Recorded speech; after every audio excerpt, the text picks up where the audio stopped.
public. Welcome, all of you. We know the emotions are running high.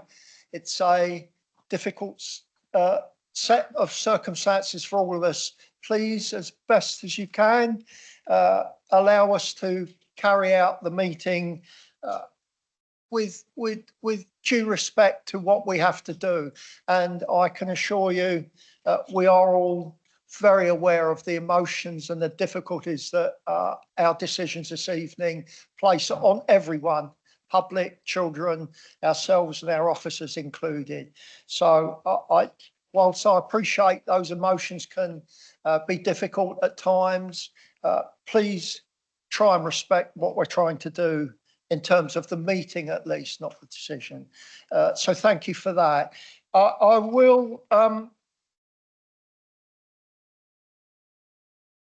I will just move to some of the formula of the meeting, and that is to confirm the minutes of the meeting. I need a proposer and seconder for that. Councillor Stevens proposed that. Councillor Fuller. Second, Chairman. Second, thank you. Those in favour of accepting the minutes? That's unanimous.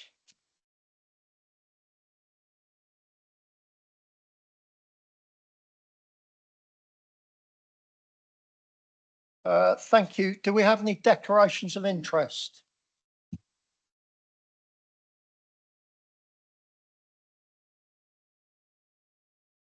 Oh. Thank you, Chairman. I have a declaration of interest in item 6, which is the Cabinet Member for Children's Services, Education and Corporate Functions. I have been representing, supporting my community in Cowes, so I do have a conflict of interest. And for that item, I will be speaking as a local member and will be taking will not be talking other than as a local member and making a statement in that capacity. Thank you, Chairman.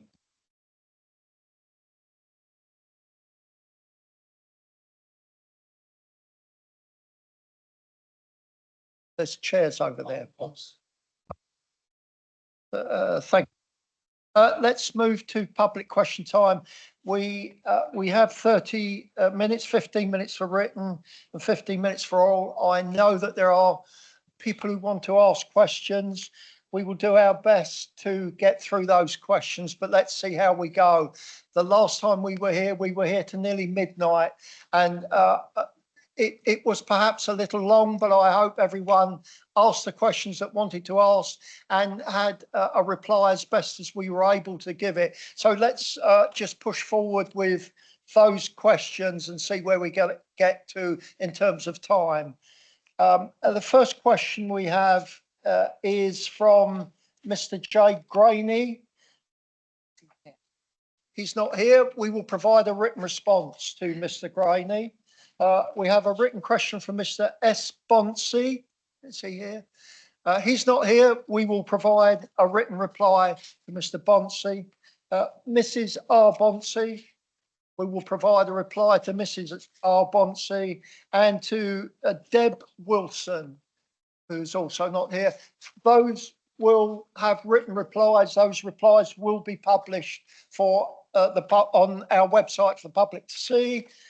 We have a written question from Nick Binfield. Nick Binfield's not here. We will provide a written response, again, published on the website. And things that were asked at corporate scrutiny and referred to you. Shall we read these out? We have some questions that were asked at corporate scrutiny. It was deemed at corporate scrutiny that they were more applicable to Cabinet. So if you bear with us, we will go through those questions and those answers. I'll do that as quickly as I'm able. The first question was from Nikki Coates of Arreton. Can you confirm evidence that would show that registered parents of registered pupils were consulted on the closure of Arreton, Wroxall and Brading before the proposals were published in accordance with Section 15 of the Education and Inspections Act 2006, and whether town and parish councils had also been consulted. The response to that question is that there is no statutory requirement or public law duty to consult on the formulation of proposal upon which to consult. As a matter of law, the council was entitled to formulate proposals and to consult on them. For the first stage of consultation, 20th September, the 1st November 2024, emails were sent to the head teachers on the 20th of September 2024, instructing them to share the letters provided by the local authority, informing them of the consultation and seeking their input. Consultation events were held at each of the schools. Parents, stroke carers, staff, community members, etc., were invited to these meetings. The details of those were below. They were on the 23rd of September 2024, public consultations, Cowes Primary School. On the 25th, public consultation at Arreton Primary School. On the 26th, public consultation at Oakfield Primary School. On the 30th, public consultation, Wroxall Primary School. On the 2nd of October, public consultation at God's Hill Primary School. And on the 3rd of October, public consultation, Brading Primary School. For the second period of consultation, the publication of statutory notice, again, emails were sent to the head teachers on the 20th of September, instructing them to share the letters provided by the L8 local authority, informing them of the consultation and seeking their input. Question 2 was from Nick Binfield. He's not here. Our response will be in writing to Nick Binfield, again published on our website. The third question is from Jane Morris. Jane Morris is not here. Again, we will provide a written response to that, published on the website. And Sarah Butterworth. Sarah, would you like to ask your question, or shall I read it for you? Thank you, Sarah. You asked that, can Cabinet provide some examples of how responses during the consultation period have changed or informed changes in the proposals being considered? The response is an example. Cowes Primary School parents asked the Isle of Wight Council to consider the option of retaining children on the current site, minimising disruption. This option was added into the statutory notice for consideration. As a result of this, a strong view was provided that children, should the school close, children should be accommodated on the Gurnard site. This has been listened to and is included. A further example included was within the Ryde area, where a number of parents suggested the option of merging Oakfield and St Mary's Primary School.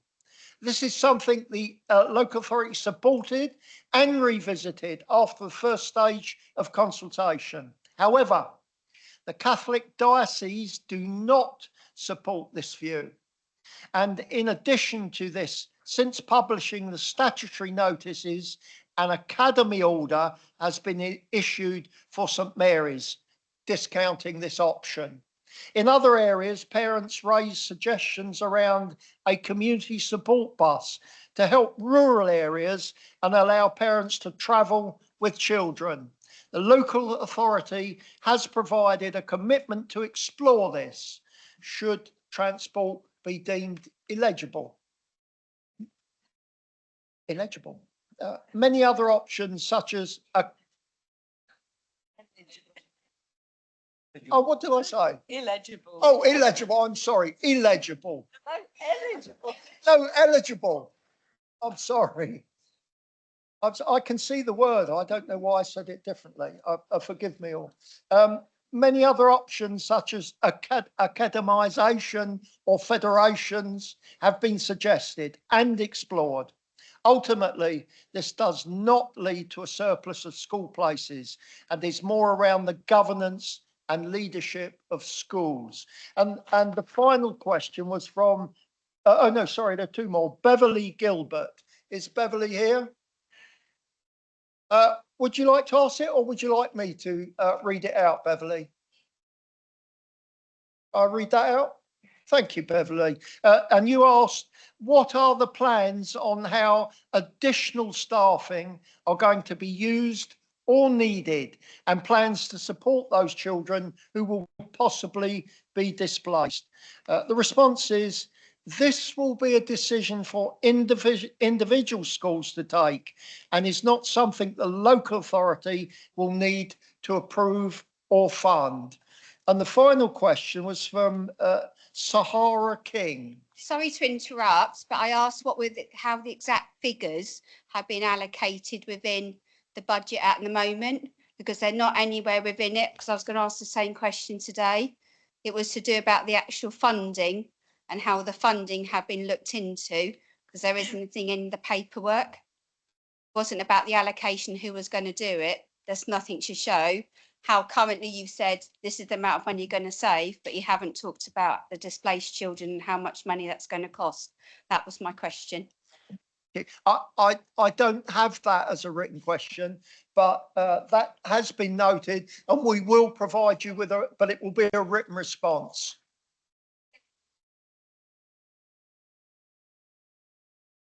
Ask it again if you want in a minute. Ask it again because this is recorded. Please, thank you. Thank you very much. Appreciate your you. time.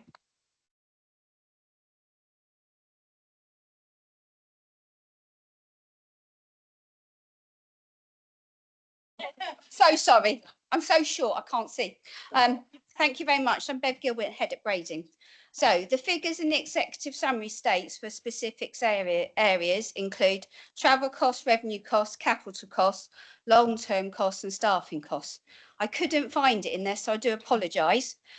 Could you tell me the exact page in the documents provided where it shows what the savings are going to be, including the figures to support displaced pupils, and the costings will be for the next 3 to 5 years? So how much money is it going to cost in addition to what you got for savings of where for the displaced pupils? Has this been looked into yet? And then on top of that is which areas will be specifically focused on for the raising standards for island schools with the money saved, especially as we already moved from a 2 to a 3 to a 3 to a 2-tier system. Thank you. That is not recorded, therefore noted, and we will provide you with a written response. I'm sorry we can't provide it with you tonight, but we will give you a full written reply to that question. And thank you for it.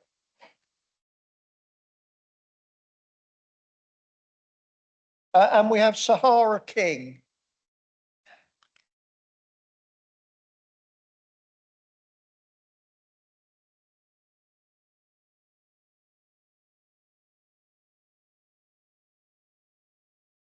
Hello. I don't have the exact wording because it was a bit spontaneous, so if you wouldn't mind reading for me. Thank you, Sarah. I will read it for you, absolutely. You asked, when will impacted families and schools affected be treated with respect? And our reply, Sahara, is that the local authority has engaged and consulted with the community and schools from the early engagement sessions, which were very well attended. Face-to-face sessions were undertaken to share further information and understand children's, parents and carers and staff's views. Throughout the consultation process, officers have abided by the Nolan principles and have shown respect and understanding of all views expressed. That's our reply, Sahara. Thank you for your question.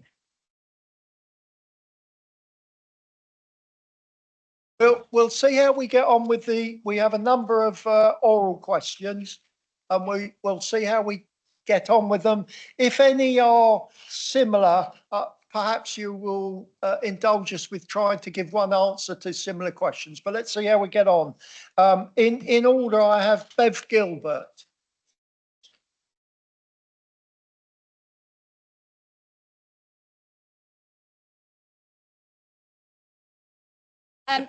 It clearly states in the documents that the capital costs will be 838,603 for support staff, which has been amended now in green after the hard work of the scrutiny, and teaching staff is going to be 659,187.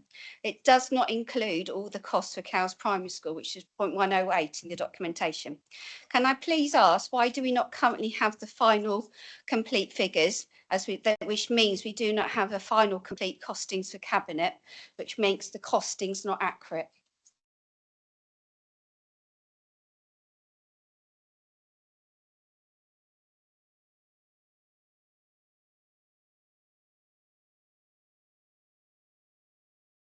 Can I just make it, we'll try and answer that question.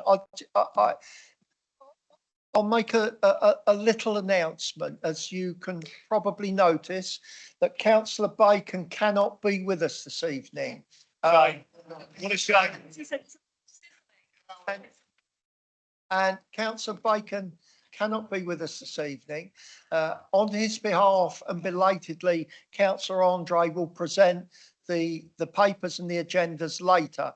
But in terms of answering some of your questions that Councillor Bacon may have been able to answer because of his engagement with this whole process over the past year, we may have to depend on officers, or at a pinch, we'll get a written reply to you. But that's An officer question.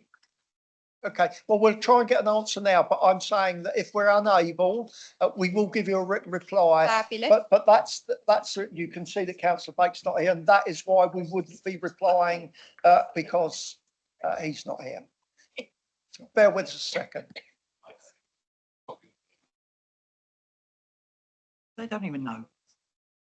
Sorry, thank you. So Jake Kennett, Service Manager for Strategic Development. Can I just ask you to repeat that question? So Yes, I can, you Jay. stated that the capital costs for Cowes Primary School aren't in the report. In the documentation on .1.108 in the executive summary, underneath your table, it clearly states that the costs for Cowes Primary School are not included because they don't come under local authority. And I'm asking, my first question is, why haven't they been included? So that means, therefore, there's not the complete accurate costs.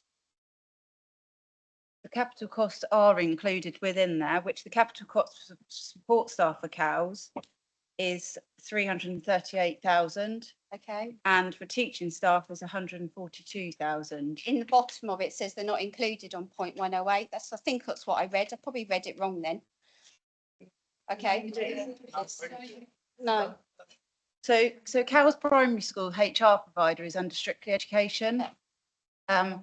Strictly Education is transferring that as a school that they're transferring to our HR. Yeah. We requested the figures from Strictly, and that's the most up-to-date information that we've got. But they are with Strictly until Strictly. April. So they're currently not all the costs. They're Brilliant. not with us. My supplementary is then, these ongoing costs will form part of the statutory duty function that the local authority and schools budget will fund moving forward. Have the finance officers for the local authority worked out how much more money that schools will be paying each year as ongoing costs starting from September if all 5 schools will be closed? And I will all maintain schools currently aware of the additional amount of money they're going to have to spend every year.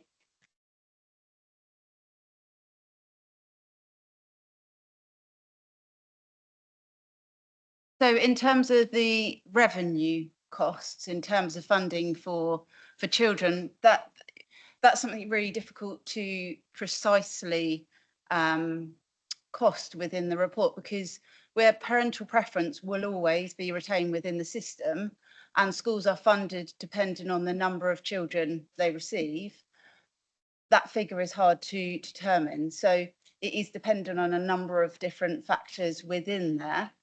So that's a difficult one to include within. Sorry, Jade, I'm not asking about the children, I'm asking about the statutory function.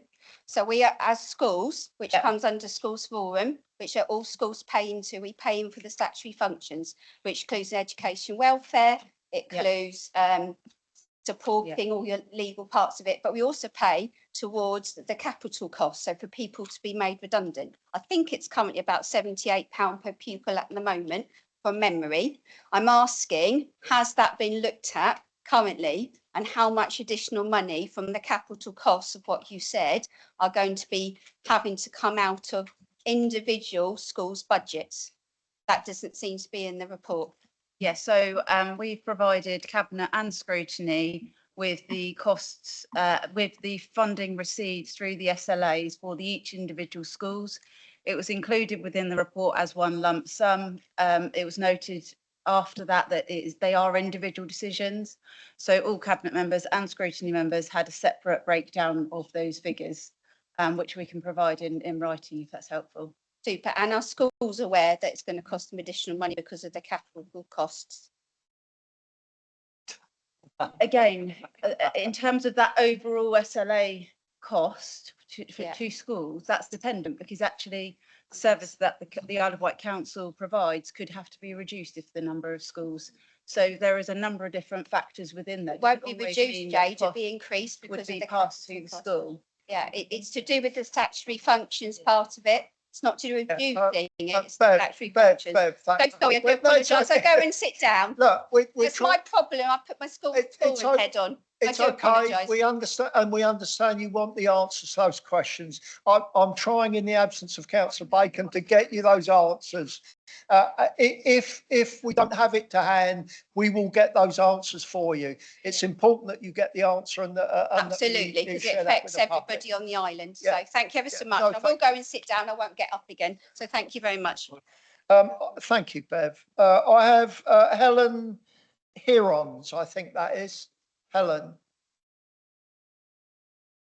Hi, Helen Hirons. I'm an Arraton resident and work within the primary school. Scrutiny committee on Tuesday, it was stated clearly that there are inaccuracies within the data.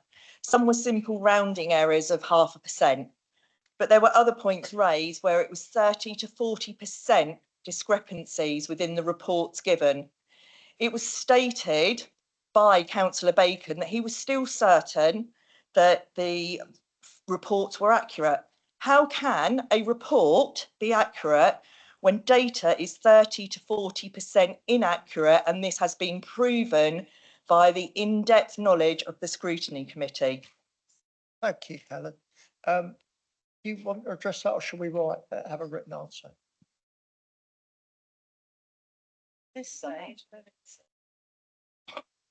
I appreciate that Councillor Bacon isn't present tonight to be able to answer these questions, but with these questions that everyone is asking within this gallery, if he cannot answer them, there should be somebody else present who could answer them, or I suggest that this meeting actually be postponed for a decision when he's here. Helen, people here, and we're trying to help, and I'm trying to answer those questions for you.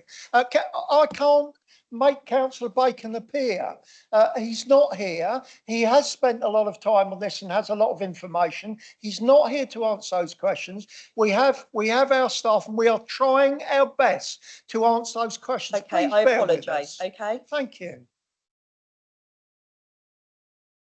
Thank you very much for the question. So in terms of the scrutiny that happened regarding the reports, it is true that there were some discrepancies in there, and we have published updated reports and an addendum to summarise what those changes are. We believe that the differences are not material in impacting the recommendations in the report, and for that reason, those changes have not changed the recommendations. It is true that some of them, the largest one, I think the one you're referring to, related actually to the Bay, and it related to the published submissions number, which has recently changed and is linked to the relevance of the specialist resource provision. The majority of the changes were to do with rounding errors in the database. So, for example, off the top of my head, I can think of one that we identified in the scrutiny where there was a number which was about £900,000, and it was £1 out. And so that has been corrected. But I think the main point about it, and it said this at the top of the addendum, is that we do not believe that any of the differences are material. And that's why the recommendations have remained the same. Thank you. You have a supplementary? I do, thank you. Taking into account the answer, thank you, Mr. Whitaker, and all points raised at scrutiny, are the Cabinet and moving forward the committee system accepting that a process that is flawed with inaccurate data, lack of transparency and a lack of respect to those involved in it, now the accepted process for this Isle of Wight Council? Helen. Adrian? Thank you very much for the supplementary question. So the council doesn't accept that the process is flawed. We believe that people have been treated with respect during the process. And I think that the thousands of pages that have been published demonstrates our commitment to being as transparent as possible during this very difficult and complicated process. Thank you. Thank you. Look, Duncan Morrison, I have another, Duncan, you ask a question, please. We have another 15 questions. We're running out of time. Let's see how we get on, but Duncan, please. So I'm Duncan Morrison. I am the NEU branch secretary. I'm speaking on behalf of all the school-based trade unions who organise thousands of school workers on the Isle of Wight. We, from the outset, have felt that this process is deeply flawed. And the question is simply this: given the scrutiny committee's decision to refer it back, which we've been arguing for some time, will the Cabinet not now make the right decision, pause the process, put it into committee and allow a genuine consultation with all partners, ourselves, the diocese, for a better outcome for Island schools? Duncan, well, as you know, we are going to debate that shortly, but I can't make any commitment before that debate takes place. Can I ask an additional very quickly, please? So this was raised a while ago, but can the Cabinet explain why they chose to ignore Section 15 of the Education Act 2006 and did not consult parents, parish before the proposals were published? I understand that you said there's no statutory duty to, but would it not have been good practice to?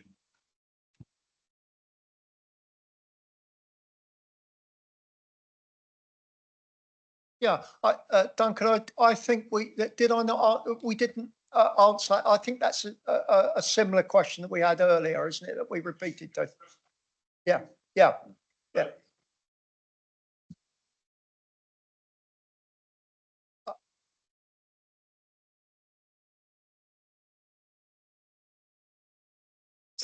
So just in response to that, so this process started around February last year, when we started up the new children's services on the island. And some of you may be aware, hopefully some of you come along to the engagement sessions that we undertook across the island to firstly establish and deliver the message around exactly what the problem was in terms of surplus places and declining birth rates.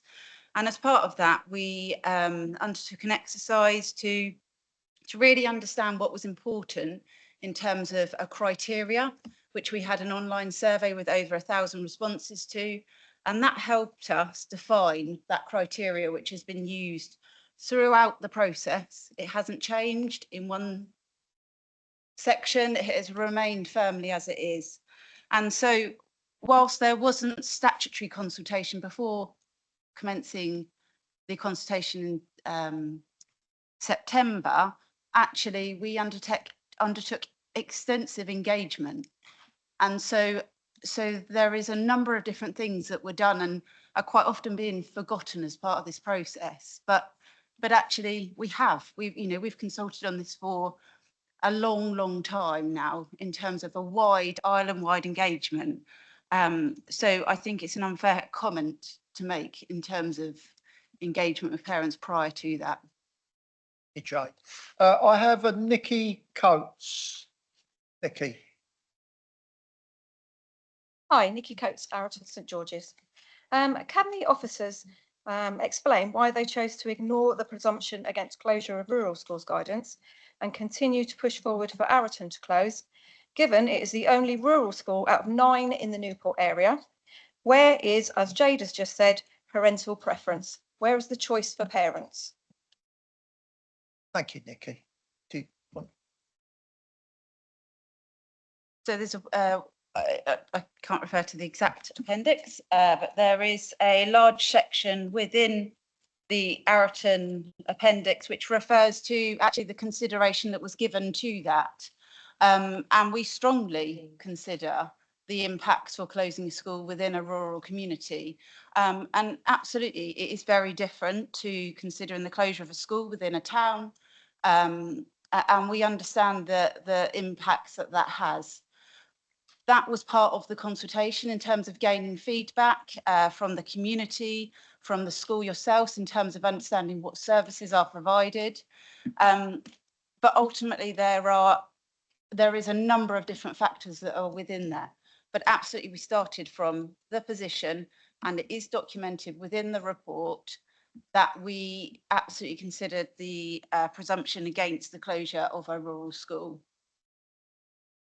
I hear what you're saying. I don't agree, but I hear what you're saying. Thank you. I think actually it's unfair to close one rural school out of 9. Oakfield and Arreton, sorry, I've got another question. Oakfield and Arreton are aided schools, which means that our governing body are our employers.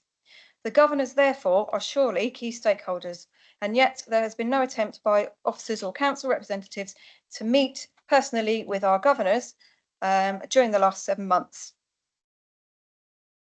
Can I ask why? Do we have an answer, or should we provide a written? Can you do that?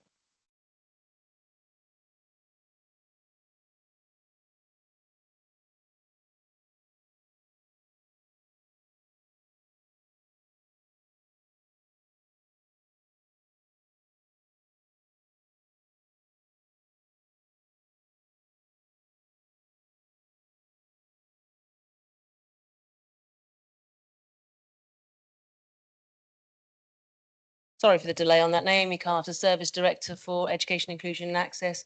So we have sought legal advice on this, and the local authority absolutely have the right to propose the closure of voluntary aided schools, and can absolutely make the decision on the closure of voluntary aided schools, regardless of the status of the governing body being the employer. We have asked for some legal advice on that, and we are waiting for some further advice around how that applies to governors, and we'll be writing to governors should the decision be taken. Thank you. That wasn't quite a question, but thank you, and I look forward to hearing the legal advice. Thank you for your questions, Nikki. I've got, look, we are over time on questions. Last time it was midnight. Please, let's not go to midnight. But I'm prepared to extend this for, it's now 35 minutes past 5.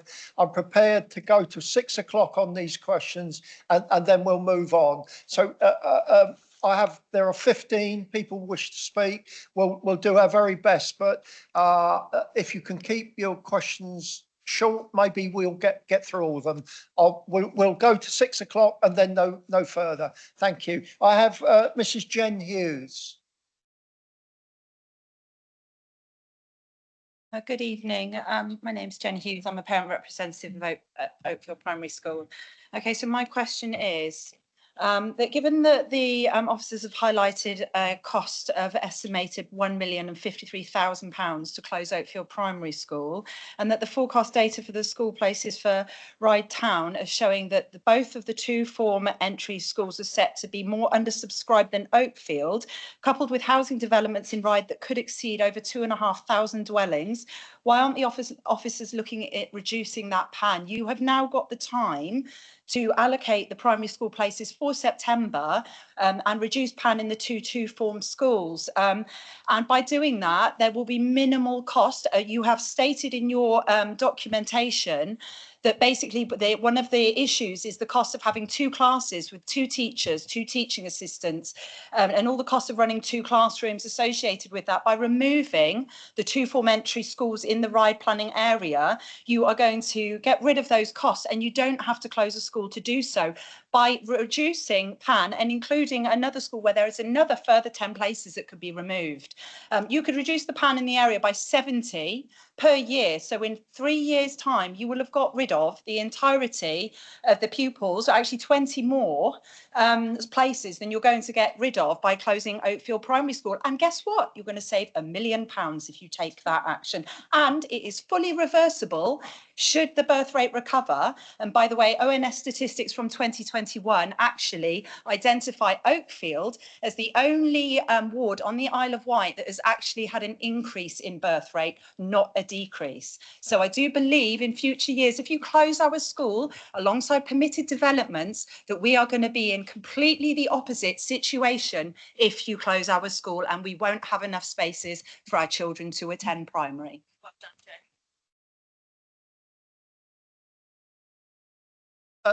Thanks, Jen. We'll get you an answer. Thank you for your question there. We absolutely can reduce PAN. The problem with reducing PANs is if we reduce the PAN of a school, we can't dictate to governing bodies to reduce the staffing structure appropriately for the size of school that it will become, which means we're in the problem we're in now, where we have a number of schools that were 2 form-entry or larger, that have a staffing structure that is for a 2 or 3 form-entry school, but have 1 form of entry or less, and that then still requires us to take action because those schools have deficits that are unmanageable. Yeah, have you got a supplementary, Jen? I do, and it's in regard to our school and how it is being bandied about in the media that we were severely undersubscribed because we have got the capacity for 420 children.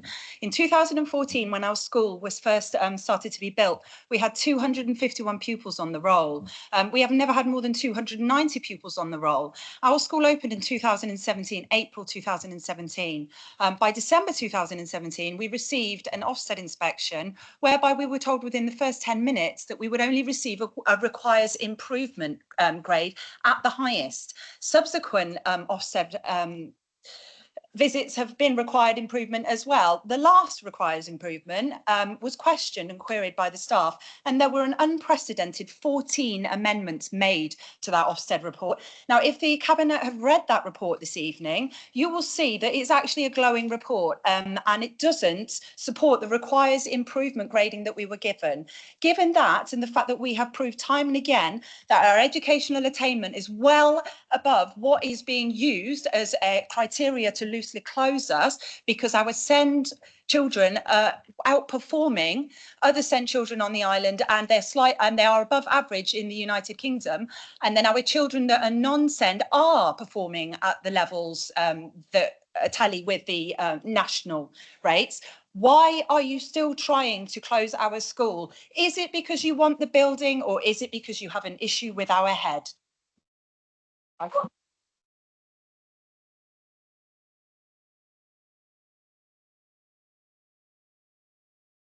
I think no. Thanks, Jen, for that question. We will deal with that in our debate. That's I'm not going to ask our officers to make comments on that question. But thank you for both your questions. I have Amy from East Cowes. Actually, I hope I'm not.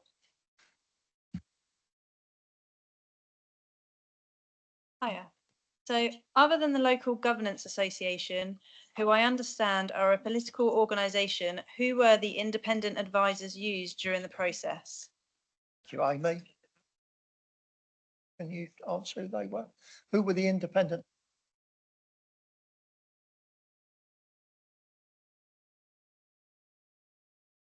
So in addition to the Local Government Association report, which was written by 2 very experienced Director of Children's Services from other local authorities, they wrote the local government report. The additional consultant was a firm called Open Box Consulting, and you can look them up, I'm sure, and find them online.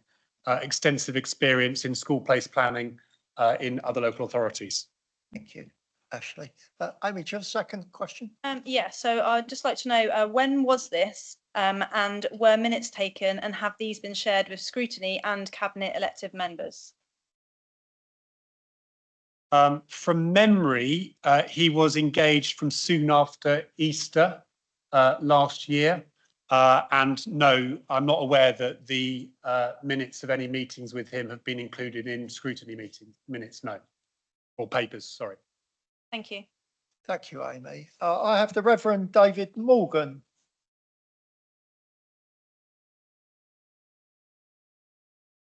Thank you, Chair. Reverend David Morgan, Vicar in Ryde and Governor at Oakfield School. School sites, in particular Church of England school sites, often have their uses restricted by trusts or covenants, which can prove very difficult to set aside. And it may therefore take a significant amount of time to establish a permitted alternative use for the site. While I appreciate that specific future uses of individual sites don't form part of this decision-making process, the decision to close any school must surely take account of at least an outline of possible futures for the site. The potential alternative of land and buildings standing unused would surely have much greater detrimental social effects. In light of this, have councillors and officers been able to give detailed consideration to the specific wording of any trusts or covenants relating to any of the 5 named schools, and have the potential effects of all such trusts and covenants being fully considered as a factor in these proposals? Thank you. Thank you, David. Thank you, Ashley. Thanks for the question. So the reason that in the reports there in September there was some discussion about the future use of sites was because when we were going through the engagement process, which Jade outlined earlier, back in April and May, there were a very significant number of people who asked about, should a primary school be closed, what would happen to the site? And so it was in response to that that there was some subsequent discussion about what potentially a site could be used for.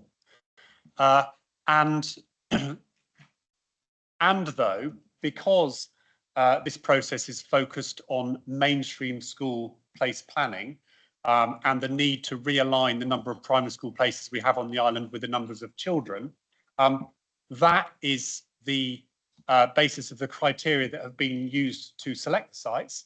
And so there's been very little work on what might happen with the sites, because indeed, until we know whether the school would be closing or not, it wouldn't be worth spending too much time on such a mission. Thank you, Ashley. David, do you have a second question? Thank you, Chair. No. Thank you for your question. I have a question from Sarah Butterworth. Is Sarah here? Hello, my name's Sarah Butterworth. I'm from Oakfield Primary School. I would like to ask whether Cabinet agree that the professionals overseeing and recommending the closure of schools must know, fully understand and follow the opening and closing maintained schools guidance. That's my first question.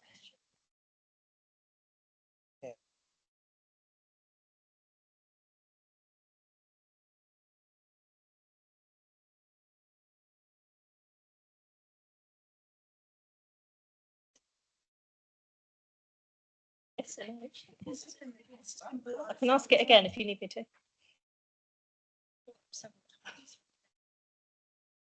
Yes, thank you for your question. I can confirm that we are confident. Thank you. I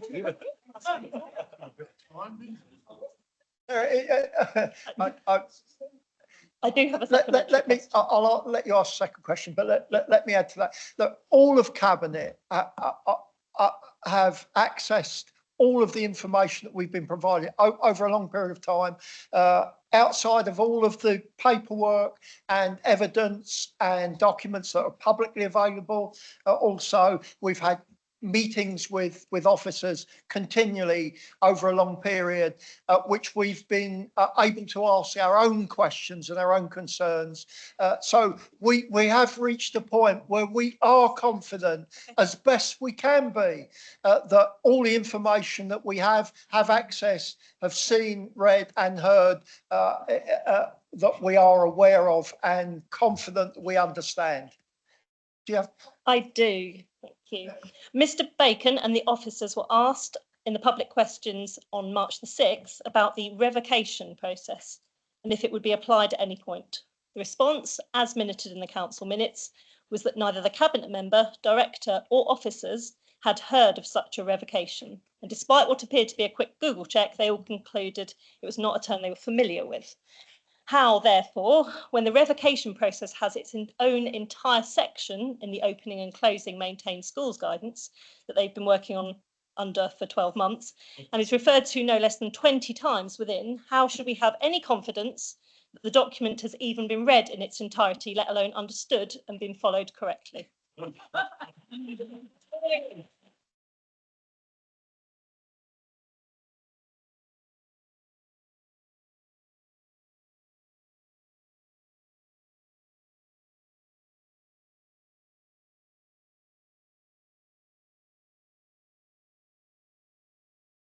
Yeah, and thank you for our chief exec for the helpful advice.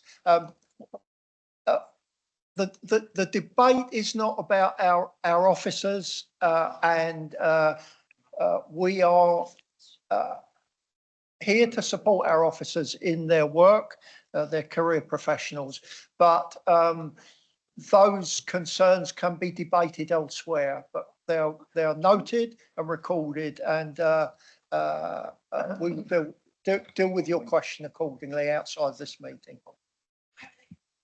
Thank you. Thank you. I have Hannah Doyle.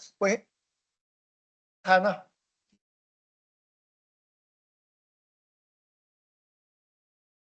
Sorry. Good evening, Hannah Doyle, Oakfield Primary School. Last week, nearly 200 professional partners, parents and carers attended the Isle of Wight Virtual School Conference entitled From Safety to Success. Mr. Whitaker opened the conference, and in his speech he quoted Sir Martin Oliver, Chief Inspector of Ofsted, by saying, "We should focus on inclusion and disadvantage. If we get it right for those children, we get it right for all children." Our understanding from professionals we work with is that there will be a need for a significant professional development package should our school close. So my question is, to safeguard displaced children's journeys from safety to success, can the Cabinet confirm what professional development offer is ready for the summer term to ensure the Isle of Wight's most disadvantaged children and families continue to be supported by an expert, attuned, trauma-aware workforce? Thank you. Thanks for the question. I do hope that you enjoyed the virtual conference. We've had some fantastic feedback actually about the value that the professionals and also parents of adopted children, foster carers and the like got from the day. So it's great that you were there, and I hope you found it fulfilling as well. So in terms of professional development of colleagues, and also around any transition that may be required for children into different schools, should depending on the decisions tonight, we have appointed Teresa, actually, just down here on the left, who's going to be coordinating any transition that's required for children. And that will be done depending on the bespoke needs of those children, and depending on parental choice about where the children will be going. We'll be working with schools, both the schools where the children will be leaving and also the schools where they'll be going to make sure that they have a well-planned approach, and to make sure that the receiving school staff are well aware of any additional needs that the children have. And the virtual school will absolutely be part of that, and colleagues within the virtual school are already involved in that. And Teresa, again, is liaising not just with colleagues within the virtual school, but also colleagues who work within children's social care as well, for those children who have a social worker, whether they be child in need, child protection plan, or whether indeed they're cared for by the local authority. Thank you, Ashley. Thank you. And No, I think Ashley's answered my question. Thank you.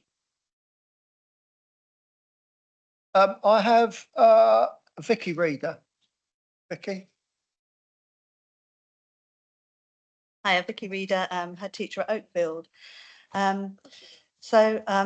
This is directed at Mr. Bacon, but hopefully someone will be able to respond. So Mr. Bacon reassured families, communities and fellow councillors that the local authority have sufficient capacity to manage the closure of 5 schools, and this was on Tuesday. To clarify, currently, highly skilled departments within our education sector on the Isle of Wight are struggling, and capacity seems to be the main issue. This is already affecting the support available to schools, children, families, as well as the quality of work from professionals. That is not the standard we are familiar with, which would suggest they are too stretched. For example, all schools currently receive an automated email from the local authority SEND team that due to capacity, they are unable to reply to any emails within 5 days. The primary behaviour service in Reach offer has been withdrawn and creative guidance no longer able to accept referrals. Many schools have not had any school improvement support since January. The local authority have been able to send out 1 letter so far without there being mistakes, sometimes numerous, all significant. Place planning reports full of inaccuracies suggest that they have been rushed. They in no way reflect the quality of work that we associate with a particular officer that we've known well and trusted over many years. This to us suggests that she has been let down in many ways. Several schools on the island don't currently have an allocated SEND caseworker, including Oakfield. This is the person who's vital, not Teresa, to support the children moving from one school to another. Oakfield has had its last 3 HR meetings to do with this place planning cancelled in the last 3 weeks due to capacity and have been unable to be rearranged because of capacity issues. Mr. Bacon, please can you confirm if you were aware of these current capacity issues and the fact that the local authority is already struggling to offer its basic core offer? Thank you, Vicky. Councillor Bacon's not here, and it was quite a long question, and I can't speak on his behalf whether what he is or isn't aware of. We will get you the answer to that. Yeah, I'm happy for. I think really the questions we're asking tonight is about wanting to have sort of reassurance as well from decision makers. My understanding is the decision makers are the cabinet members, so I'm happy for them to answer just whether they feel that that exudes a service that is already managing. Do you want to answer that or not? Yeah. Thank you for your question, and I fully understand your concerns. It has been a question that has been raised with officers. Of course, we would raise that question because we want to know, we want to be confident going into this process. I would say that we feel very strongly as a cabinet that we have a responsibility to everyone. We have a responsibility to yourselves as head teachers, to parents, to the pupils, but we also have a responsibility for the well-being of our officers. They have actually gone above and beyond, and that is a question that we have specifically asked of them. Do we have the capacity to go through with this? And we are confident. I know Ashley's going to come in, but from a cabinet member's point of view, yes, I am confident that we have the resource to follow through with it. Should we make the decision tonight to close all 5 schools? Vicky, how it works is you ask a question and we answer it. You may not like the answer, but we're giving you an answer. Ashley will give you some further responses. Oh, it's okay. It's okay. It's difficult for me to hear up there. Forgive me also. Ashley. Thank you for the question. We are busy, that's true. And I think if you went to any local authority around the country, you'd find we're busy. I'm really grateful that the Chief Executive has made sure that this whole process is an absolute priority for the whole council. And we talk a lot in the council, not just about operating within a directorate, but we are one council. And actually we have people working on this, given how important it is for improving outcomes for all children on the island from the whole council. Including project management support and colleagues from various departments who are essentially being seconded to help. But of course, we don't know what's going to happen yet. So once we know the quantum of what needs to be happening will be done. I do think it's important, though, not to raise issues which actually are different issues. So, for example, the team that is responsible for managing the statutory process around education and healthcare plans is absolutely not involved in this process, other than, for example, liaising with Teresa on bespoke transition plans for any children should they need to change. But so I think you did raise the issue of the SEND statutory service. Now, the point about this, and the reason it's connected, is not about the process of transitioning children if a school is to close, but it's because, and I think you know this because I've said it a few times before, the numbers of education and healthcare plans we have on the island as a proportion of total children is the highest in the whole country. I've shared a hypothesis I have about this, which wasn't appreciated by some people, and I accept that. I'm going to have some meetings with people to talk about it another time. This is about the quality, improving the quality of outcomes for all children, the quality of education standards on the island. And until we realign the number of primary school places we have to the numbers of children, we will have a primary school system that is losing this year, a maintained primary school system, about £2.2 million. We know we have a significant numbers of schools that are losing money and indeed are in debt. And it's very difficult in that environment for schools to invest in the resources, the staff development, etc., that they need to support these children with these additional needs. Thank you, Ashley.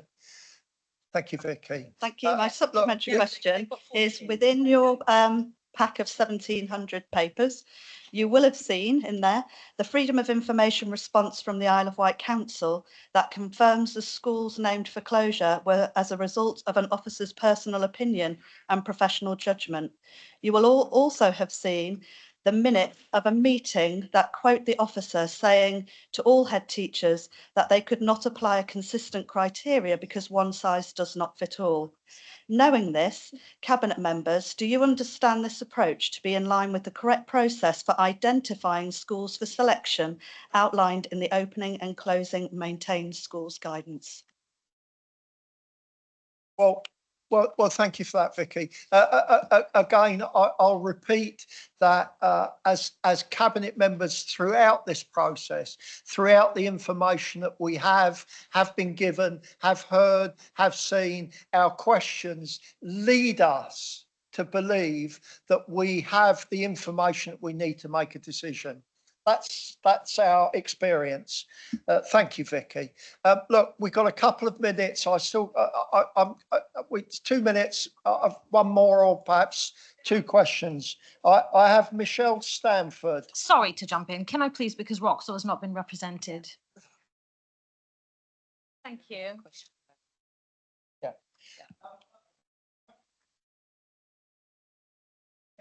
It is, thank you. And we've not had a parent representative speak yet for Roxor. Thank you. In the extraordinary full council meeting, reference was made to a secret document which was attributed much significance in guiding the decisions on school planning. The following morning, I and others submitted Freedom of Information requests to see this document. The response from the council stated that this document could not be shared as it was classified.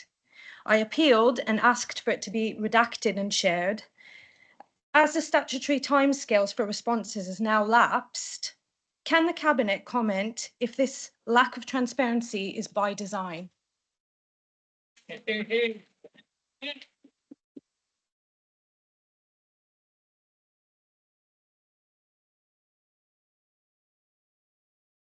Yeah, look, thank you for that.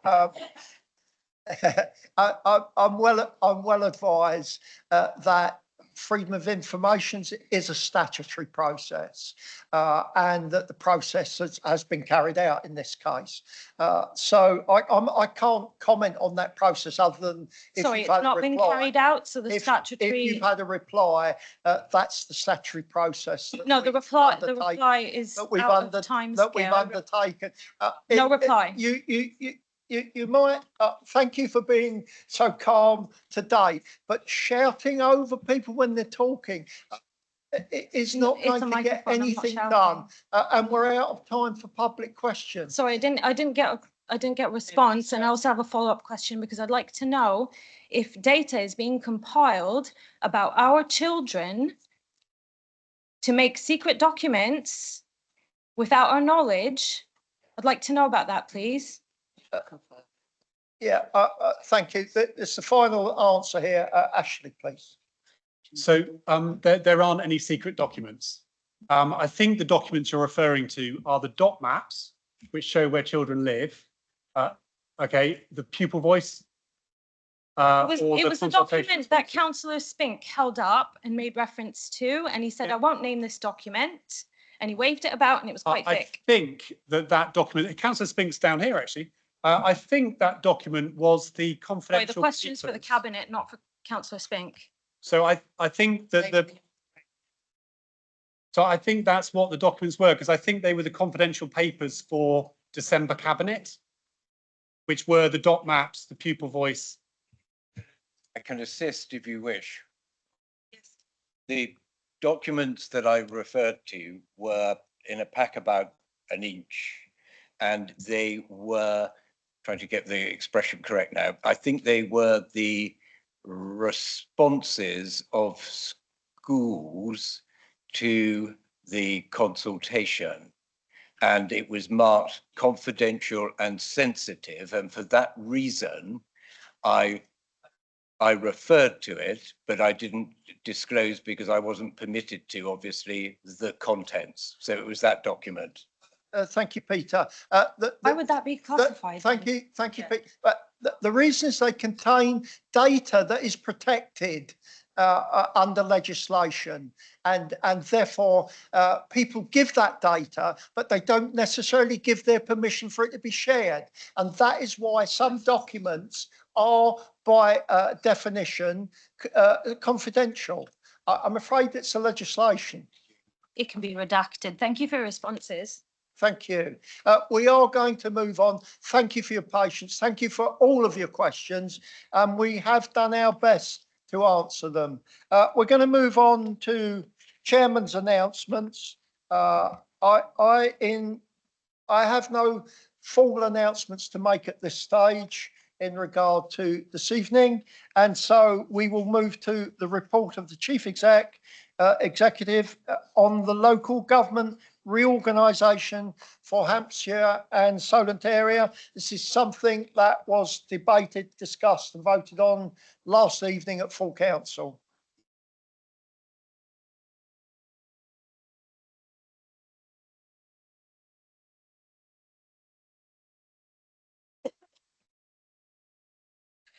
So thank you, Leader and Chair of Cabinet. Cabinet will remember that in December and in early January, we received a formal invitation from the Minister for MHCLG, Ministry for Housing, Communities and Local Government, inviting ourselves along with the full number of local authorities in Hampshire, that's the county and the districts and boroughs, and Southampton and Portsmouth, to submit proposals for local government reorganisation based on a series of criteria. The letter and invitation stressed that the Minister expected local government and local authorities to collaborate on providing a response, with an interim response to be provided by tomorrow, and a full detailed business case for local government reorganisation across the wider Hampshire, Southampton, Portsmouth and Isle of Wight area. As a result, the leader and the leaders from the other 14 authorities within the area and the chief executives have been in discussion around the proposals to put forward for the interim plan. It was very clear from the start of that discussion that all of the authorities supported the Isle of Wight being retained as a single unitary authority, so no change to its local government boundary. But what was also very clear is that throughout the mainland authorities, whilst there was agreement on how to approach local government reorganisation, there was no clear consensus that would allow boundaries to be placed on maps.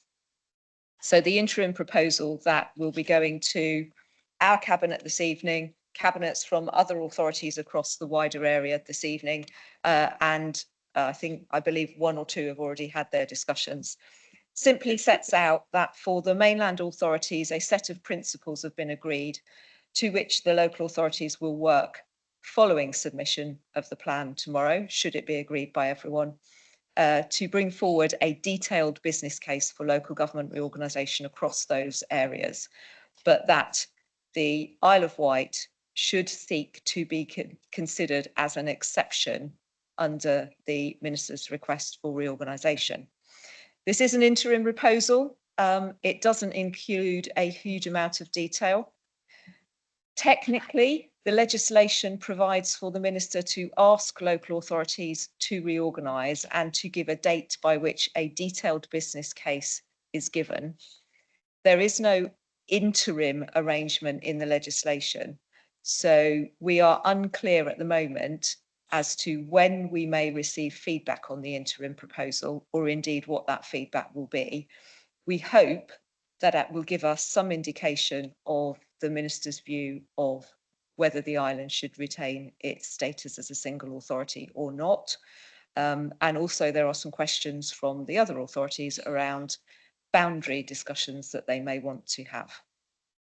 So that's the proposal before you at Cabinet this evening. It seeks your agreement for submission of the interim plan from the Hampshire, Southampton, Portsmouth and Isle of Wight area in response to the Minister's letter from earlier this year.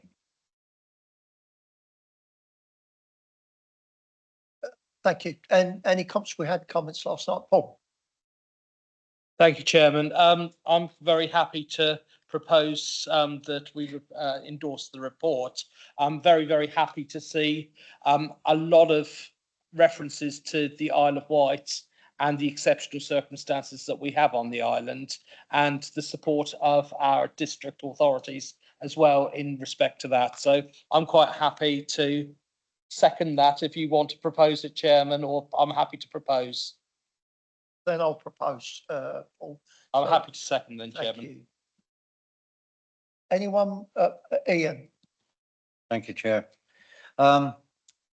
Yes, this is a step in the right direction. However, let's see what comes out at the other end. I'm always wary of, been in this chamber for quite a while, always wary of what starts off with good intentions ends up going through, and we find there might be a slight twist. But I'm fully confident in the leader and the chief exec in taking this forward on our behalf. Thank you. Thank you, Ian. Julie.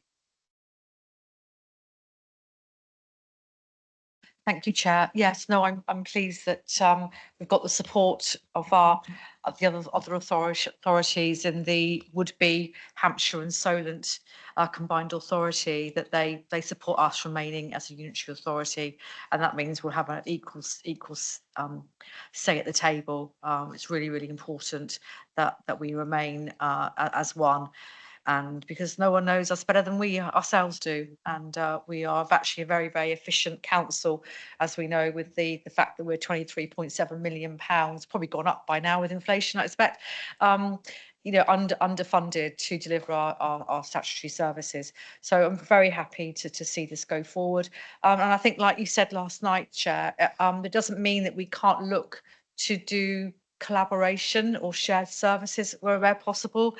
I know with my own field of work, we're looking at doing that, because I think there's much that can be done, and actually still delivering some of our great services within a council setting, I think is actually quite a good opportunity.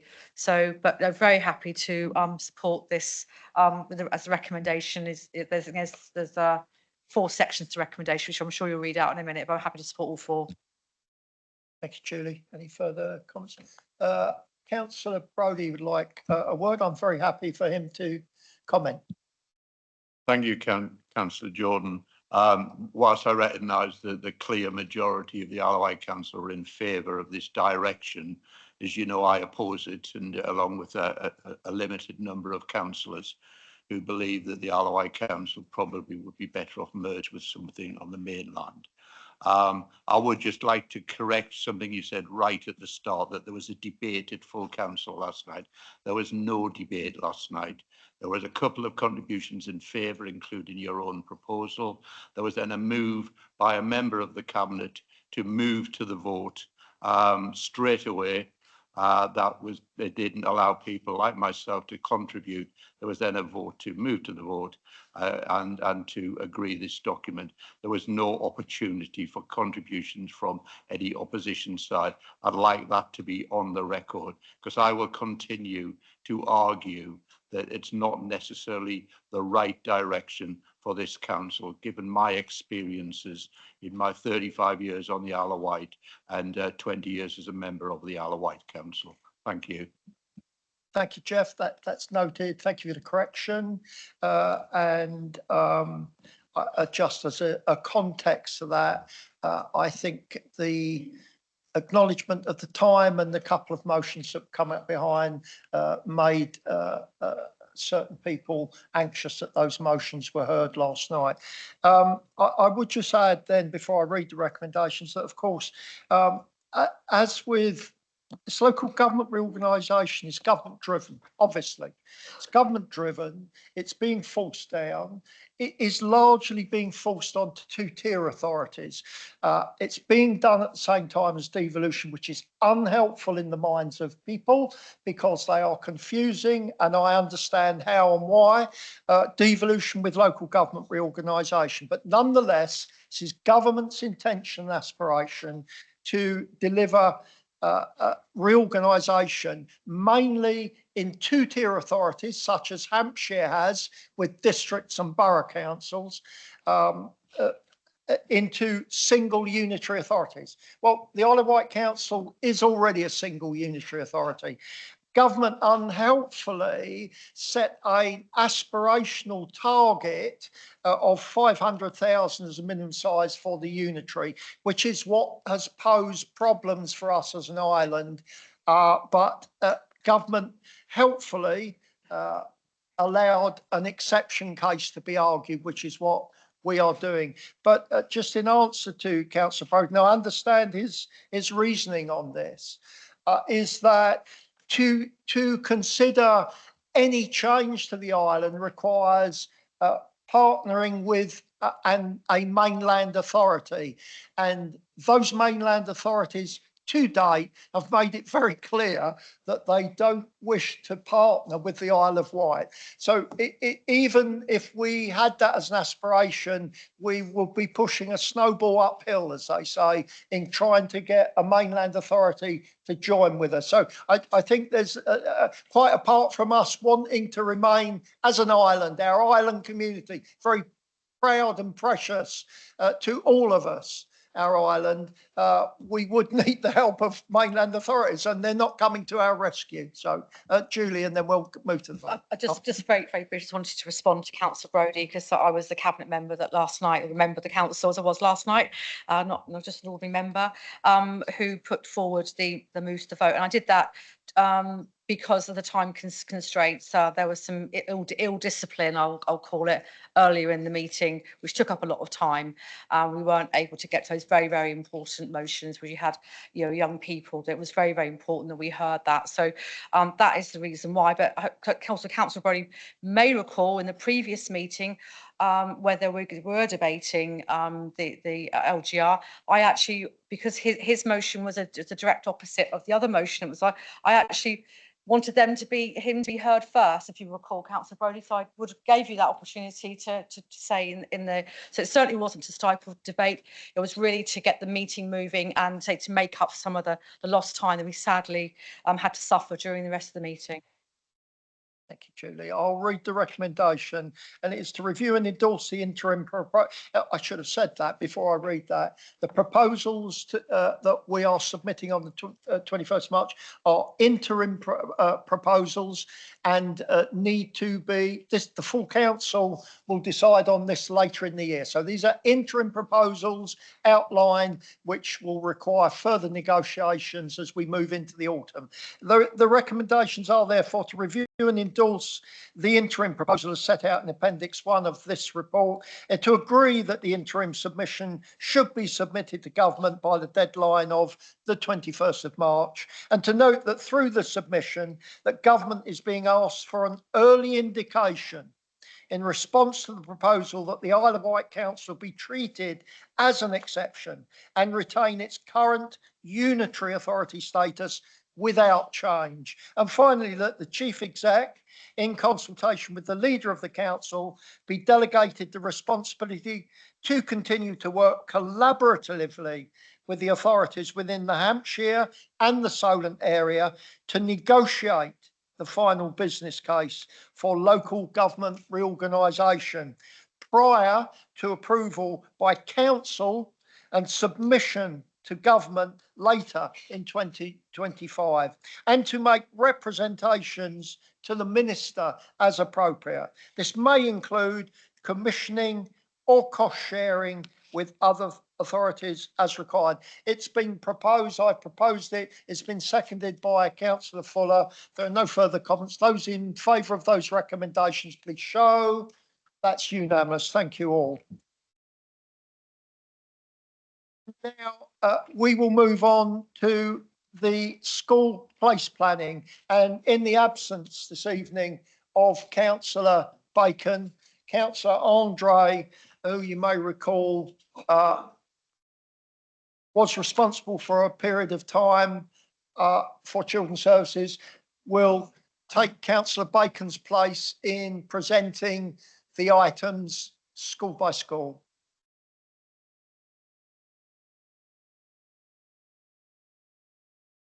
Thank you, Leader. By way of introduction, if I may, I'd just like to read the following. Just to put in context, the birth rate on the Isle of Wight has decreased rapidly and significantly over the past 8 years.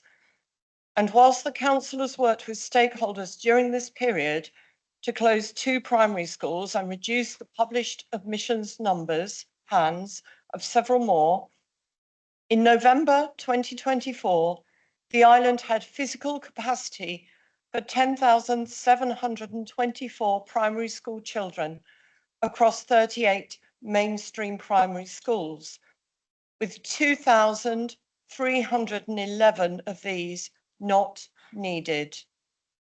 This number of empty places has increased by 413 in the past 12 months. Head teachers and school governors have been writing to the council for several years, asking for urgent and significant action to be taken to address this situation. And I can confirm that while I was cabinet member for the first 2 years of this administration, I received those letters and I met with head teachers, and I can confirm that. Exemplar letters submitted in September 2022 and in July 2024 have been published on several occasions, most recently with the papers for the Cabinet meeting on the 6th of March 2025, which is in Appendix 22 of our papers.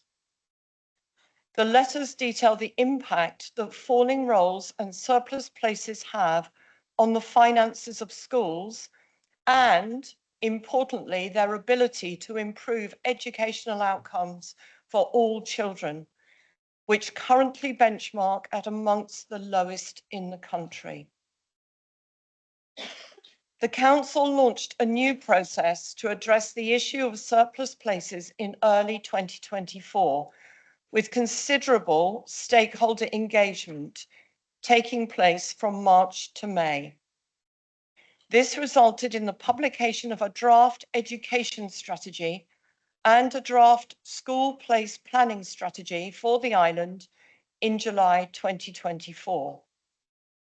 Both of these were considered by the Council's Cabinet on the 18th of July 2024, and the Cabinet agreed to proceed with reviewing the level of surplus places to support improved education standards within the context of the emerging education strategy. On the 12th of September 2024, Cabinet agreed to consult on the reduction of surplus places and the expansion of special educational needs and disabilities provision, with 6 schools at that time being named for potential closure.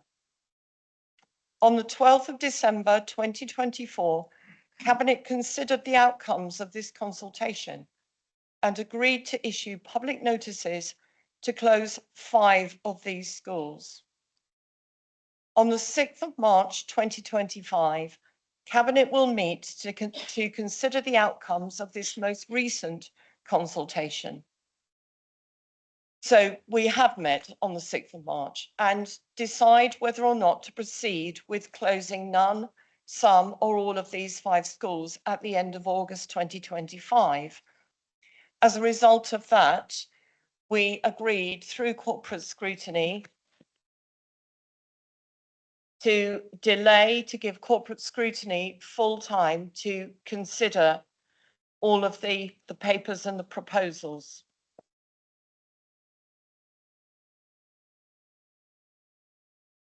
The 5 schools that are now being considered by Cabinet for closure have been identified as the optimal schools to close in the best interests of the whole island education system, for reasons articulated in papers published for all of the Cabinet meetings in September, December and March, and in the papers that Cabinet have before us tonight. In summer of 2024, the Council commissioned the Local Government Association to scrutinise and quality assure the process being undertaken by the Council. This report was published in October 2024 and has been shared at a number of public meetings, most recently at Cabinet meetings.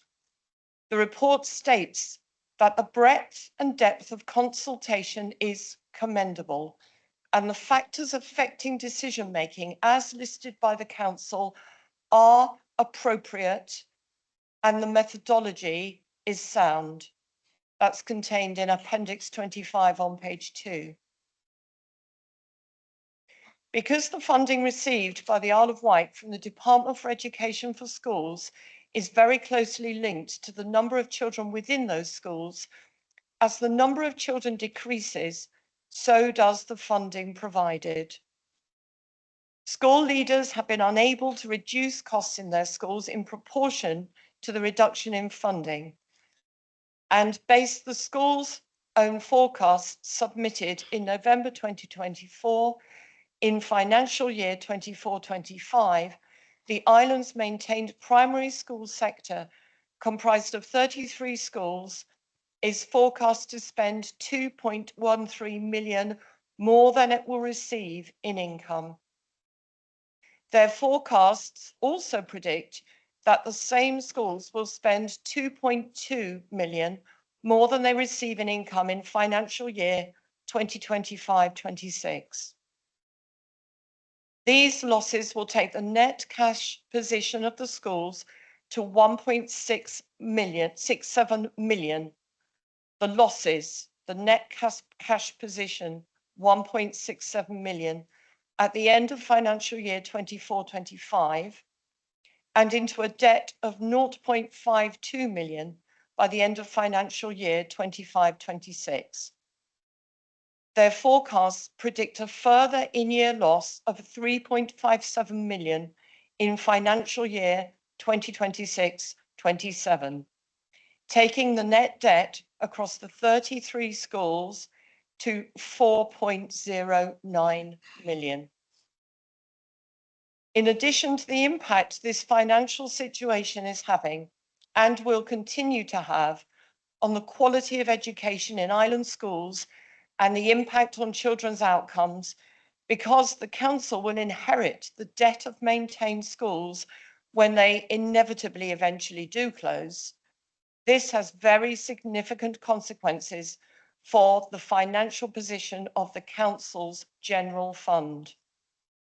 The longer the situation continues, the worse the impact on children's outcomes and the Council's financial situation will be.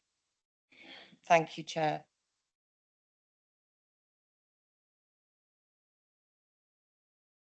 would you like me to proceed to the recommendations? We will be taking the recommendations singly.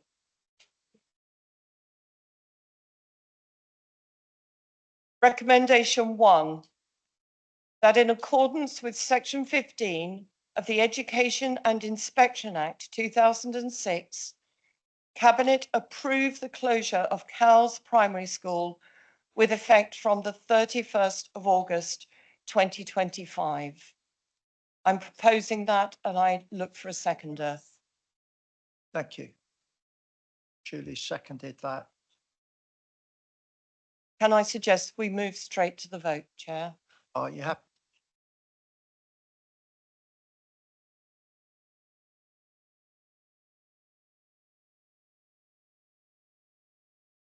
But I'm not going to do that. We're going to. I do have a statement. You have a right constitutionally. I'm sorry, Chairman, but I am here to speak on behalf of my residents, and I've been asked to speak on behalf of them. Oh, I believe you declared your interest. It's a difficult position. Just let me check.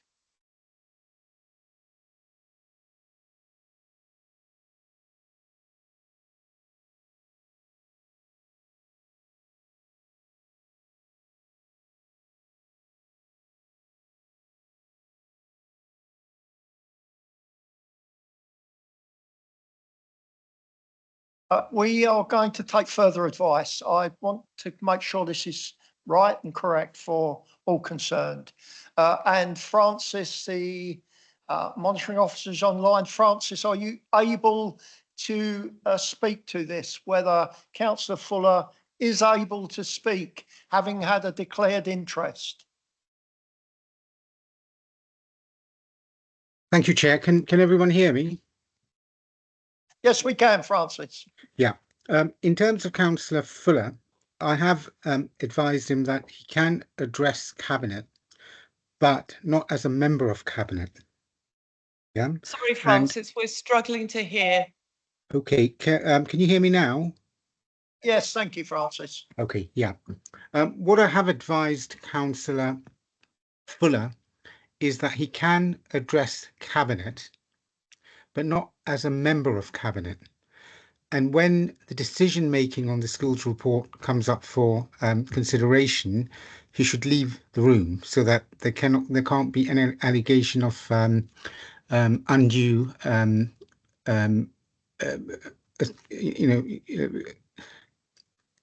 sorry, I can't. Can everyone hear me? We can, Francis. Oh, sorry, yeah. So what I've advised him to do is basically when he's addressed Cabinet, he needs to leave so that there can't be any allegation of undue influence of Cabinet. Yeah.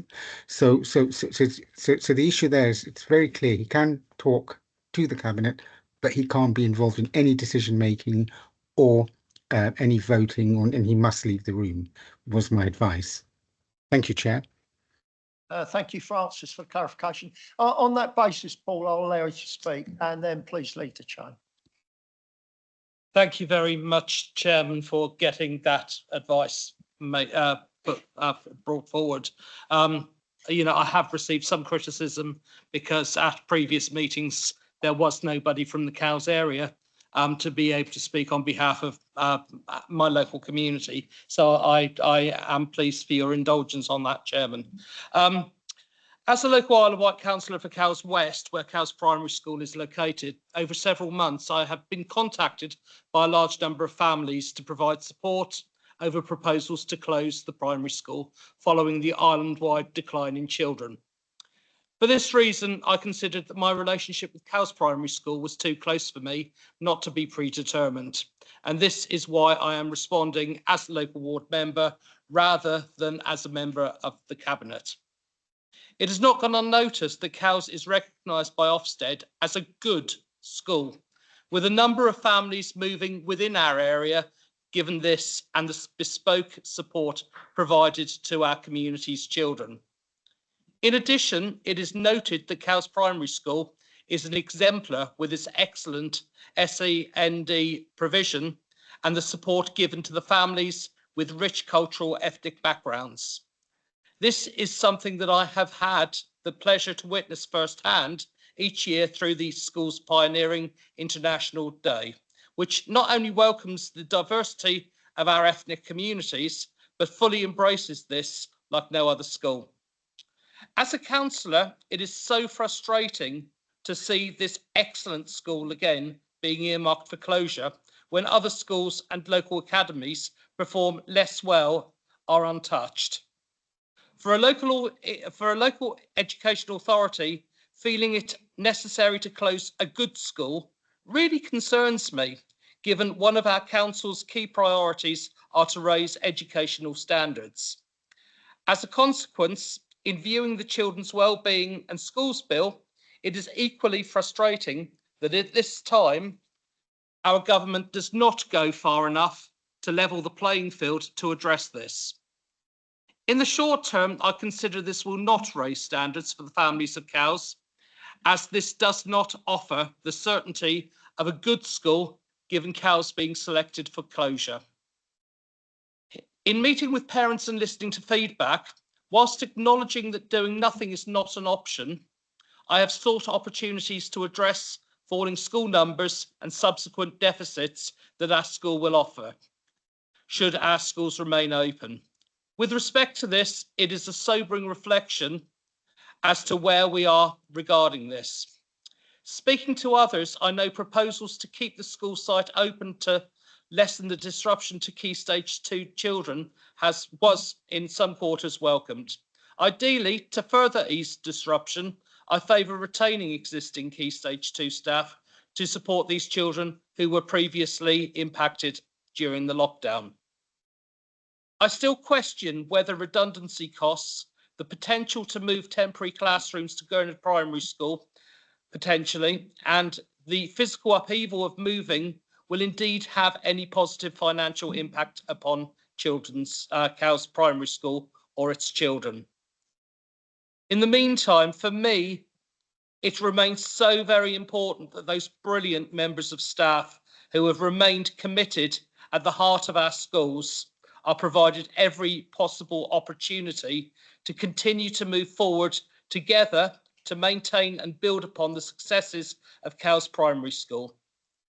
The current uncertainty and the timescales involved with any closure is neither helpful or assuring for our teaching staff at this difficult time. For those members of staff who have safeguarded our children through changes, deserve our council to safeguard them through any changes that are being considered. I thank you for allowing me to speak, Chairman. You're welcome, Paul. Thank you for your words. I should, just before we move to the vote and allowing Councillor Fuller to leave the chamber, say that there was a recommendation to Cabinet from corporate scrutiny.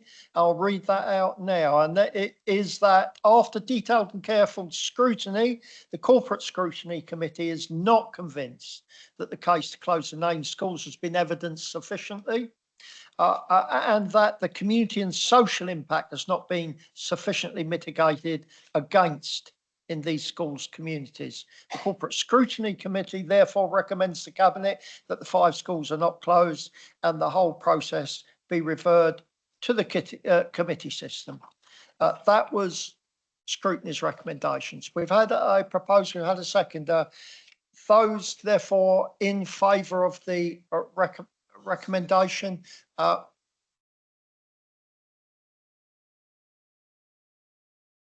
Those in favour of the recommendation, please show. Yes.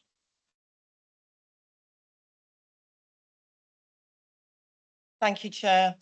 I'll proceed to the second recommendation. That in accordance with Section 15 of the Education and Inspection Act 2006, Cabinet approve the closure of Arreton St George's Church of England Primary School with effect from the 31st of August 2025. I propose and look for a seconder. Thank you, Chair.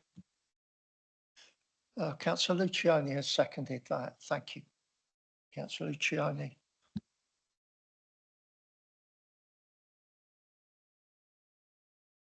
Shall we move to the vote, Chair? I'm proposing we move to the vote. We're proposing to move to the vote on this also. Therefore, there's been a proposer and a seconder. Those in favour of that recommendation, please show. That's unanimous. Thank you. Thank you, Chair.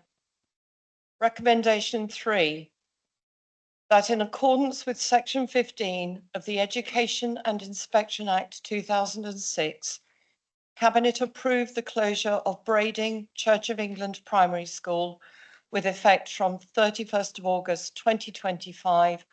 I propose this and look for a seconder. Thank you, Chair. Do we have a seconder? I'll second. Okay, thank you. Councillor Stevens. I also propose that we move to the vote, Chair. As proposed to move to the vote, we're in favour of that. Those in favour of that recommendation, please show. Those against the recommendation, please show.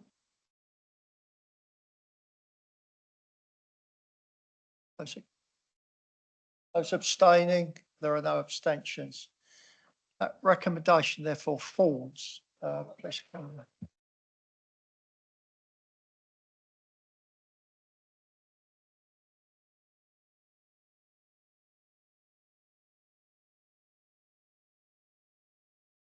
Proceed, Chair, to recommendation 4, that in accordance with Section 15 of the Education and Inspection Act 2006, Cabinet approved the closure of Wroxall Primary School with effect from the 31st of August 2025. I propose this recommendation and look for a seconder. A seconder. Councillor Luciani has seconded that. Thank you, Councillor Luciani. I'm proposing that we move to the vote, Chair. We are moving to the vote on the recommendation for Wroxall. Those in favour of the recommendation, please show. Those against the recommendation, please show.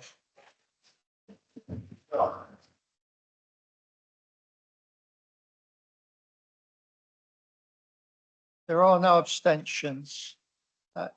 Recommendation falls. Please carry on, Debbie. Thank you, Leader. Recommendation 5, that in accordance with Section 15 of the Education and Inspection Act 2006, Cabinet approved the closure of Oakfield Church of England Primary School with effect from the 31st of August 2005. I propose this recommendation and look for a seconder. It's been seconded by Councillor P.C. Wilcox. I propose that we move to the vote, Chair. Proposal to move to the vote. Those in favour of the recommendation, please show. Those against the recommendation, please show. There are no abstentions. That recommendation also falls.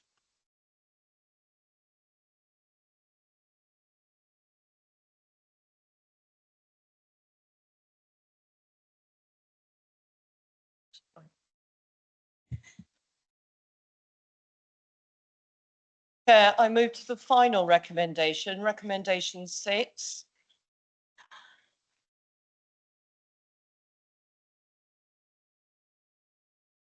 That in accordance with Section 15 of the Education and Inspection Act 2006, Cabinet approved the creation of 12-place primary resourced provision for children with autism spectrum condition at the Bay Church of England Primary School. I could make this proposal and look for a seconder. Thank you. Councillor Stevens has seconded that proposal. Thank you, Chair. I propose we move to the vote. We will move to the vote. Those in favour of that proposal, please show. That proposal is therefore carried also. Thank you, Councillor Andre, for stepping in in the absence of Councillor Bacon this evening. Thank you, colleagues, for that. Thank you to the public that came and witnessed the outcome this evening. We will move. I'm going to take a break of 5 minutes to allow you to either depart, get some refreshments, or whatever you need to do, and we'll reconvene at 16:50. 9 minutes. 18:50.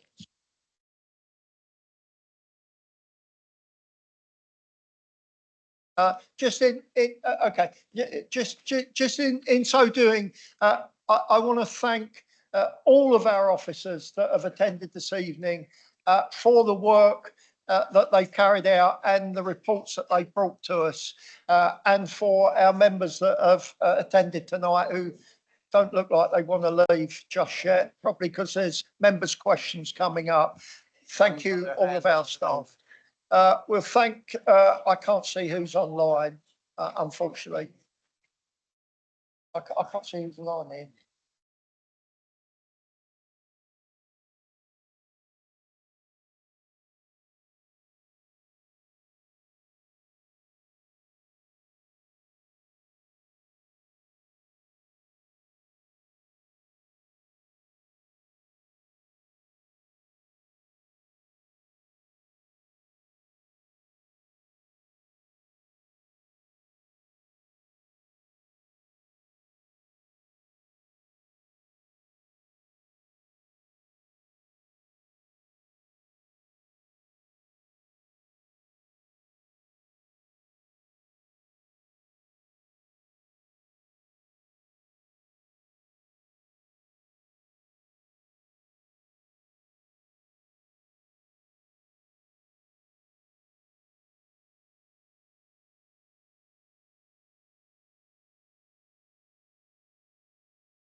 Let us continue.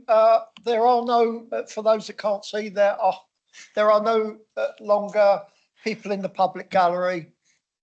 But let's just press on with the rest of the agenda and move on to cabinet member announcements. Oh, there are any cabinet member announcements? They're on, Debbie. I'd just like to say, because I have been asked by residents just to reassure with the situation with Blackwater Mill, our staff have worked tirelessly in respect of the closure of Blackwater Mill to ensure that every single resident of Blackwater Mill has been relocated to a placement that absolutely meets their needs. Every single resident, not just Isle of Wight Council people, but every resident. So I'd just like to reassure that they have all now been relocated. Thank you. Thank you, Debbie. Ian? I just want to ask a question of the cabinet member. Can we be assured that wherever possible, those residents were located in an island facility? Thank you.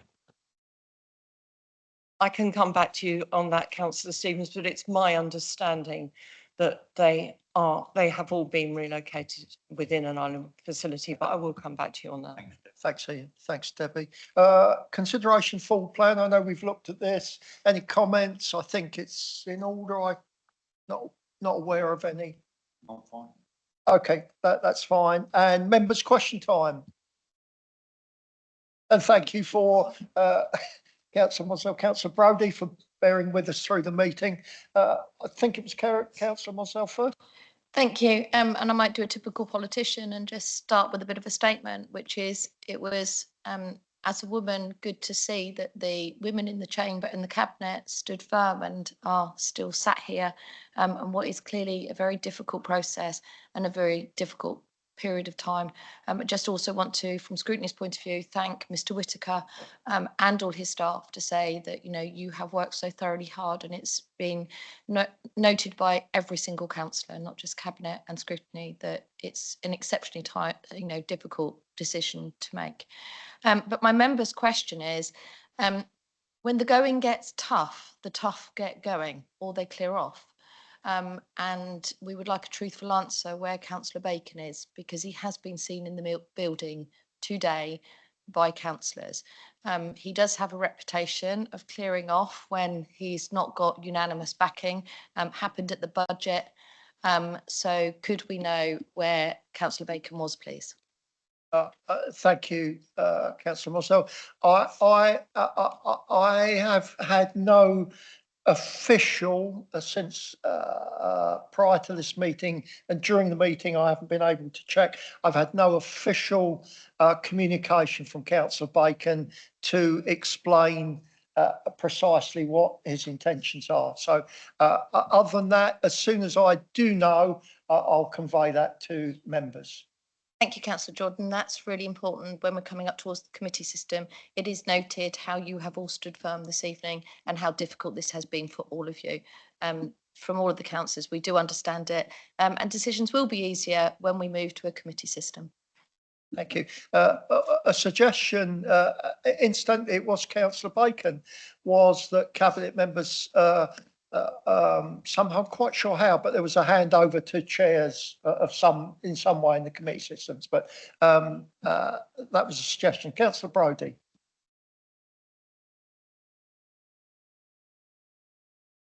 Thank you, Chair, and I endorse everything that Councillor Mosdell has just said, and I think it's been the most difficult decision of this administration, and whilst I don't agree with all the details of what you've decided tonight, I recognise that you've made a step on the road to what needs to be done in the interests of the children of the Isle of Wight and the education system. My question is that this is a step, it's a road. We've just had a lot of people in the public gallery celebrating the fact that their schools are staying open forgetting the fact that 2 have been closed tonight. Are they able to rest on their laurels? Can they breathe a sigh of relief? Can all the other schools, primary schools on the island, breathe a sigh of relief that that's it? Because I don't think it is it? Thank you, Chair.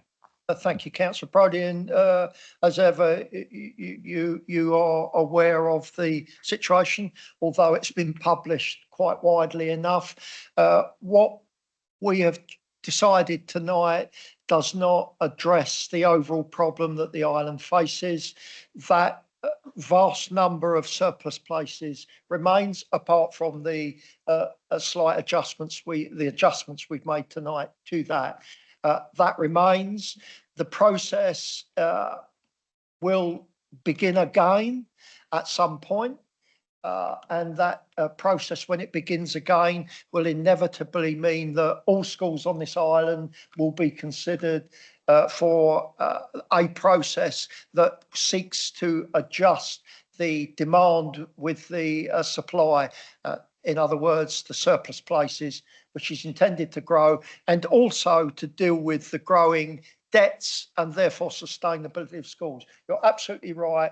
This is not the end of any process. It's the start of a longer, bigger, wider process. Shall I call you Peter or Councillor Spink? Is it going to be kind? But if it's kind, it's Peter. If it's not, it's Councillor Spink.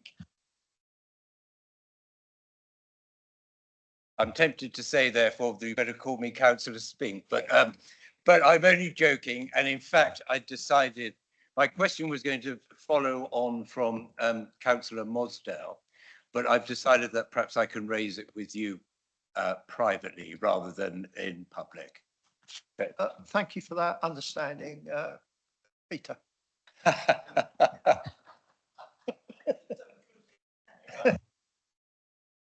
There is always a chance of reconciliations, and Peter and I somehow have got off on the wrong foot, I think, and I think there's always room for people to come together again in other ways. So let's hope for that. The constancy of us looking at one another and becoming angry at one another probably has to stop at some point. I hope we can. We have a year together, Peter, from May, and let's hope we can have a better relationship in the new system. Thank you all, Ashley. Thank you, especially your team. I'm pleased to see that they've left. The stress and strains of this on everybody, particularly your team and yourself, has been enormous. For yourself that came in here a year ago, I know I was, when we chose you at the interview process, I knew we'd picked the right person. And you've demonstrated that over the last year or so. I thank you for that. I thank you for the way your leadership has worked in your team.